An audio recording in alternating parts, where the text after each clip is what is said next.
ناظرین گرامی السلام علیکم۔ آج اس ویڈیو میں ہم آپ لوگوں کو بتانے والے ہیں کہ حضرت سلمان فارسی رضی اللہ تعالیٰ عنہ کس طرح مسلمان ہوئے۔ اس سے قبل آپ لوگوں سے ایک چھوٹی سی درخواست ہے کہ ہمارے اس چینل کو سبسکرائب کر دیں تاکہ اس چینل پر آنے والی ہر نئی ویڈیو کی نوٹیفیکیشن آپ تک پہنچ سکے۔ ناظرین، حضرت سلمان فارسی رضی اللہ تعالیٰ عنہ ایک صحابی رسول ہیں۔ وہ ایران میں رہتے تھے اور آتش پرست تھے۔ ان کے والد کا ایک ہی کام تھا کہ وہ ہر وقت آگ جلائے رکھتے تھے۔ وہ آگ کو بجھنے نہیں دیتے تھے۔ ان بیچاروں کا خدا کہیں بجھ نہ جائے، لہٰذا انہیں لکڑیاں دینی پڑتی تھیں۔ اس نے حضرت سلمان فارسی رضی اللہ تعالیٰ عنہ سے کہا کہ بیٹا، آپ کا بھی ایک ہی کام ہے کہ آگ جلتی رہنی چاہیے۔ یہ اچھے بھلے بڑی عمر کے ہو گئے مگر ان کو باہر کی دنیا کا پتہ ہی نہیں تھا۔ ایک مرتبہ ان کا والد بیمار ہو گیا۔ اس نے ان کو بھیجا کہ زمینوں پر جاؤ اور وہاں سے پیسے لے کر آؤ، لیکن یاد رکھنا کہ سیدھے جانا اور سیدھے آنا، وقت ضائع نہ کرنا۔ انہوں نے پہلے کبھی باہر نکل کر دیکھا ہی نہیں تھا۔ اب ان کو باہر نکلنے کا موقع ملا۔ چنانچہ جب باہر نکل کر جا رہے تھے تو ایک راہب ان کو مل گیا۔ انہوں نے اس راہب سے راستہ پوچھا۔ ان کی آپس میں بات چیت ہونے لگی۔ راہب نے ان سے پوچھا کہ کیا کرتے ہو؟ انہوں نے بتا دیا۔ اس طرح بات چیت ہونے لگی اور بات چیت کے درمیان ان کا آپس میں تعلق قائم ہو گیا۔ راہب نے کہا کہ یہاں قریب ہی ایک چرچ ہے، میں وہاں پر ہوتا ہوں، تجھے جب موقع ملے میرے پاس سے ہو کر جایا کرو۔ چنانچہ وہ جب بھی ادھر آتے جاتے اس کو مل کر جاتے۔ راہب نے ان کے سامنے عیسائیت کی تعلیمات پیش کیں۔ اس وقت عیسائی مذہب سچا مذہب تھا۔ ان کے دل میں خیال آیا کہ یہ مذہب بالکل ٹھیک ہے، لہٰذا میں یہ مذہب اختیار کروں گا۔ یہ اس سے پوچھنے لگے کہ کیا میں یہ تعلیم حاصل کر سکتا ہوں؟ اس نے کہا کہ ہاں، مگر ہمارے بڑے عالم فلاں شہر میں رہتے ہیں، اگر آپ نے علم حاصل کرنا ہے تو ان کے پاس چلے جائیں۔ انہوں نے کہا کہ میں ان کے پاس کیسے جاؤں؟ راہب نے کہا کہ وہاں قافلے جاتے ہیں، جب اگلا قافلہ جائے گا تو میں آپ کو اس قافلے والوں کے ساتھ بھیج دوں گا۔ چنانچہ حضرت سلمان فارسی رضی اللہ تعالیٰ عنہ کہنے لگے کہ ٹھیک ہے، بس مجھے اطلاع دے دینا، میں گھر سے آ جاؤں گا، کیونکہ اگر میں یہاں رہا تو ابو مجھے آگ جلانے پر ہی رکھیں گے اور اس کی وجہ سے میری زندگی بھی نہیں سنورے گی، لہٰذا بہتر ہے کہ میں وہاں جا کر علم حاصل کر لوں۔ جب ایک قافلہ جانے لگا تو اس راہب نے ان کو اطلاع دے دی اور یہ قافلے کے ساتھ وہاں سے چلے گئے۔ جس کے پاس گئے وہ بڑی عمر کا عالم تھا۔ انہوں نے اس عالم سے تقریباً 1 سال تک پڑھا اور اس کے بعد وہ فوت ہو گئے۔ حضرت سلمان فارسی رضی اللہ تعالیٰ عنہ بڑے پریشان ہوئے کہ میں ان سے پڑھنے آیا تھا اور یہ فوت ہو گئے ہیں۔ پھر وہ ان سے بھی بڑے عالم کے پاس گئے۔ وہ بھی بوڑھے ہو چکے تھے۔ ان کے پاس کچھ عرصہ پڑا ہی تھا کہ وہ بھی بیمار ہو گئے، لہٰذا انہیں پھر پریشانی ہوئی۔ اسی پریشانی کے عالم میں ان سے پوچھا کہ اب میں کیا کروں؟ انہوں نے فرمایا کہ کوئی بات نہیں، آپ میرے بعد فلاں سے علم حاصل کر لینا۔ چنانچہ جب وہ عالم فوت ہوئے تو وہ تیسرے عالم کے پاس چلے گئے۔ اللہ کی شان دیکھیے کہ تیسرا بھی بوڑھا تھا، وہ بھی بیمار ہو گیا۔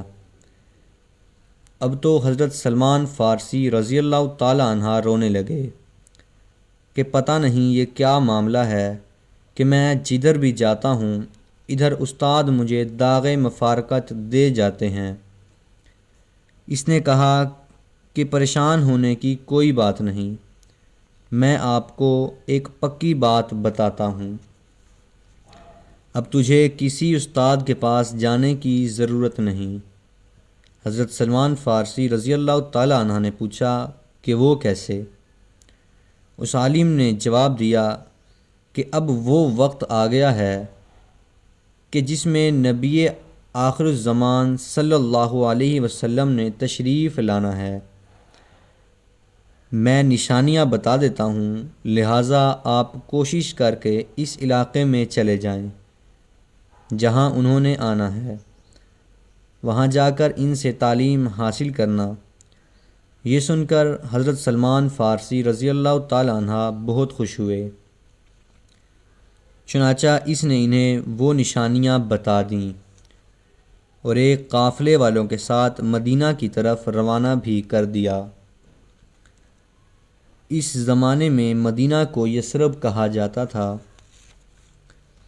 قافلے والوں نے درمیان میں بدعہدی کی کہ یہ بچہ ہے اور اس کا کوئی والی وارث نہیں۔ انہوں نے مدینہ منورہ پہنچ کر انہیں ایک غلام کی حیثیت سے بیچ دیا اور انہیں ایک یہودی نے خرید لیا۔ ان کا وہاں کوئی واقف نہ تھا، البتہ انہوں نے جب یہ علاقہ دیکھا اور ان نشانیوں کو دیکھا جو اس کے استاد نے انہیں بتائی تھی، تو ان کو تسلی ہو گئی کہ یہ علاقہ وہی ہے جہاں نبی آخر الزمان صلی اللہ علیہ وسلم نے تشریف لانا ہے۔ چنانچہ دل میں فیصلہ کر لیا کہ اب میں یہیں رہوں گا۔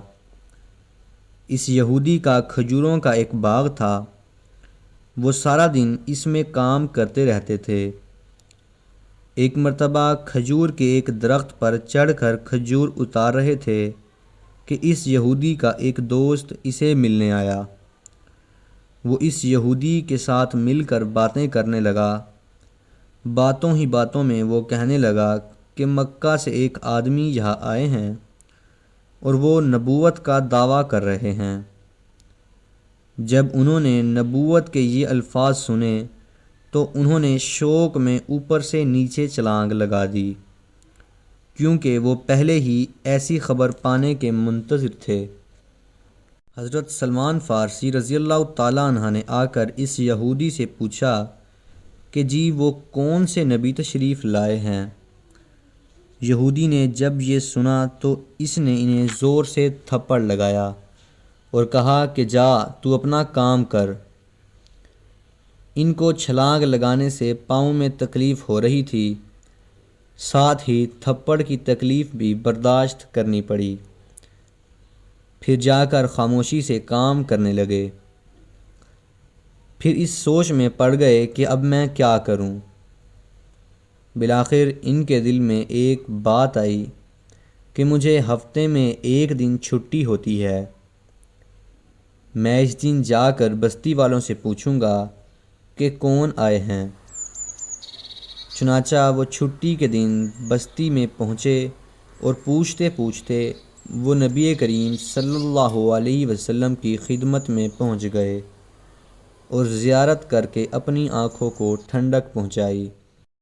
ان کو استاد نے نبی کریم صلی اللہ علیہ وسلم کی دو نشانیاں بتائی ہوئی تھیں۔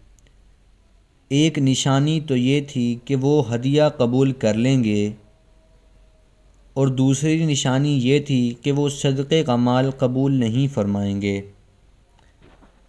چنانچہ انہوں نے کچھ ہدیہ لا کر نبی کریم صلی اللہ علیہ وسلم کی خدمت میں پیش کیا اور عرض کیا کہ یہ صدقے کے پیسے ہیں، آپ قبول فرما لیجئے۔ اللہ کے محبوب صلی اللہ علیہ وسلم نے ارشاد فرمایا، نہیں، ہم تو صدقہ نہیں لیتے۔ ایک نشانی پوری ہو گئی۔ پھر کسی دوسرے موقع پر عرض کیا، یہ ہدیہ قبول فرما لیجئے۔ آپ صلی اللہ علیہ وسلم نے وہ ہدیہ قبول فرما لیا۔ اس طرح دوسری نشانی بھی پوری ہو گئی۔ اب ان کے دل کو تسلی ہو گئی اور کلمہ پڑھ کر آپ صلی اللہ علیہ وسلم کے غلاموں میں شامل ہو گئے۔ اسلام قبول کرنے کے بعد انہوں نے نبی کریم صلی اللہ علیہ وسلم کی خدمت میں اپنی کیفیت بیان کی۔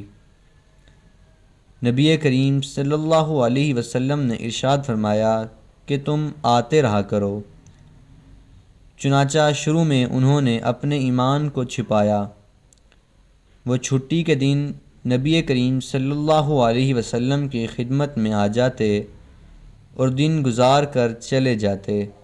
کچھ عرصہ بعد نبی کریم صلی اللہ علیہ وسلم کی محبت نے اتنا جوش مارا کہ کہنے لگے کہ اب تو مجھ سے جدا نہیں رہا جاتا۔ اللہ کے محبوب صلی اللہ علیہ وسلم نے ارشاد فرمایا کہ تم اس یہودی سے جا کر طے کر لو۔ چنانچہ انہوں نے جا کر اس سے کہا کہ جی آپ مجھے آزاد کر دیں، اس کے بدلے میں آپ جو رقم کہیں گے میں وہ ادا کرنے کو تیار ہوں۔ وہ یہودی بڑا تیز تھا، اس نے کہا کہ میں 2 شرطوں پر آپ کو آزاد کرتا ہوں۔ ایک شرط تو یہ ہے کہ کھجوروں کے درخت 300 لگاؤ،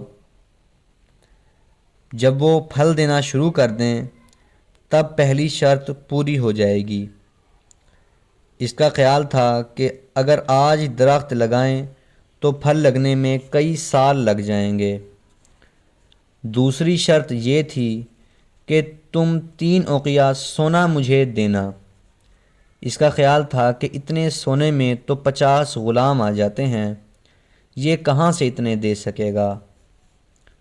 انہوں نے اس کی یہ شرطیں قبول فرما لیں اور آ کر نبی کریم صلی اللہ علیہ وسلم کی خدمت میں بھی یہ بتا دیا۔ وہ ابھی ادھر ہی بیٹھے تھے کہ ایک آدمی نے سونے کا ایک ڈلا نبی کریم صلی اللہ علیہ وسلم کی خدمت میں بطور ہدیہ پیش کیا۔ نبی کریم صلی اللہ علیہ وسلم نے وہ سونا ان کو دے دیا اور فرمایا، سلمان، اللہ نے تیرا کام آسان کر دیا، جاؤ اور اسے یہ سونا دے دو۔ اب یہ لے گئے اور اس یہودی کو جا کر سونا دے دیا۔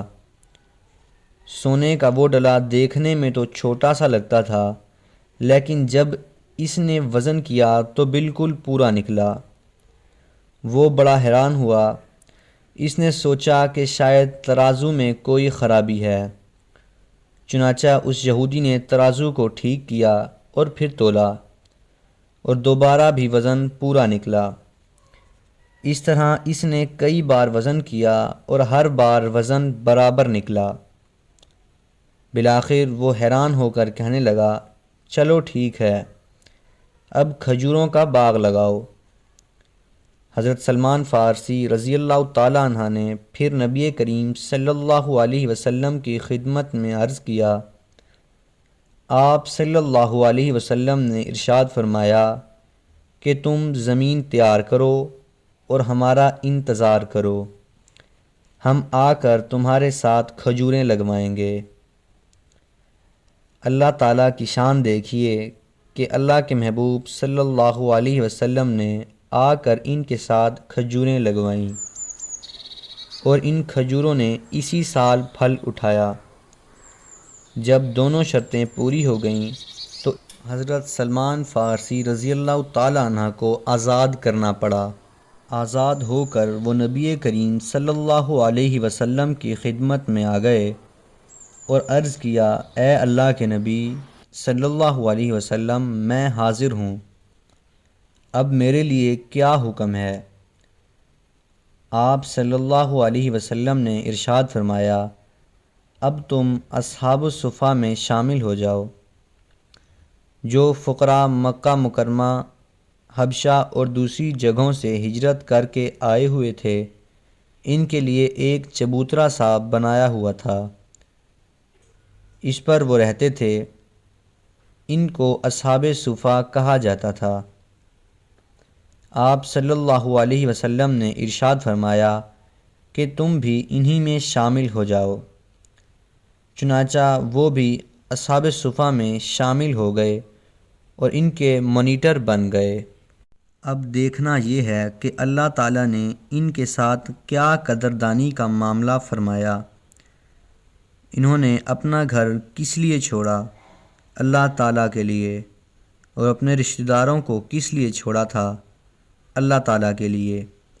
تو جس نے اپنا گھر بار اور اپنے رشتہ دار صرف اللہ کی رضا کے لیے چھوڑے تھے، اللہ تعالیٰ نے ان کی اتنی قدردانی فرمائی کہ ایک وقت ایسا آیا کہ نبی کریم صلی اللہ علیہ وسلم نے فرمایا، سلمان تو ہمارے اہل بیت میں سے ہے۔ تو اللہ کے محبوب صلی اللہ علیہ وسلم نے حضرت سلمان فارسی رضی اللہ تعالیٰ عنہ کو اپنے اہل بیت میں شامل فرما لیا۔ رشتہ داروں کو چھوڑا تو اللہ رب العزت نے ان کی نسبت کن کے ساتھ کر دی؟ اہل بیت کے ساتھ۔ ناظرین گرامی، یہ تھا حضرت سلمان فارسی رضی اللہ تعالیٰ عنہ کا مسلمان ہونے کا واقعہ۔ امید کرتے ہیں کہ آپ کو یہ واقعہ پسند آیا ہوگا۔ اگر واقعہ پسند آیا ہے تو ویڈیو کو لائک کر دیجئے اور صدقہ جاریہ سمجھ کر ویڈیو کو زیادہ سے زیادہ شیئر کر دیجئے کہ آپ بھی اس نیک کام میں شامل ہو سکیں۔